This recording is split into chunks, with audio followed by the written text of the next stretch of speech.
Rajahmundry women committee మరింత క్రియాశీలకంగా ముందుకు తీసుకెళ్లేందుకు తన వంతు కృషి చేస్తానని ఏపీ మహిళా కమిషన్ చైర్పర్సన్ వాసిరెడ్డి పద్మ అన్నారు.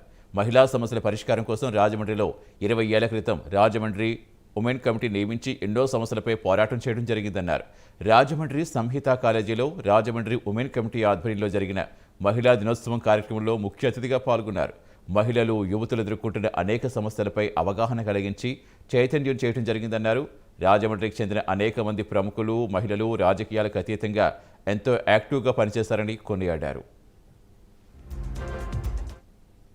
మరింత క్రియాశీలకంగా ముందుకు తీసుకువెళ్లాలనేటటువంటి ఉద్దేశంతో 20 ఏళ్ల క్రితం ప్రారంభించినటువంటిది, ఎన్నో సమస్యల మీద పోరాడినటువంటి రాజమండ్రి ఉమెన్ కమిటీ, అదేవిధంగా ఎన్నో విషయాల మీద అనేక అవగాహన, చైతన్యం మహిళలు కలిగించినటువంటి రాజమండ్రి ఉమెన్ కమిటీ తిరిగి ఈ రోజున ఇంతమంది రాజమండ్రి ప్రముఖులు, అదేవిధంగా ఎంతో యాక్టివ్గా ఉండేటటువంటి మహిళలందరూ కూడా ఈరోజు ఇక్కడ వచ్చి ఉన్నారు. ఎందుకంటే పార్టీలకు అతీతంగా, అదేవిధంగా వివిధ అన్ని సంఘాలతో కలుపుకొని అందరూ కూడా ఒక ఐక్యంగా ఉండేటటువంటి మహిళల కమిటీ ఇది రాజమండ్రి ఉమెన్ కమిటీ.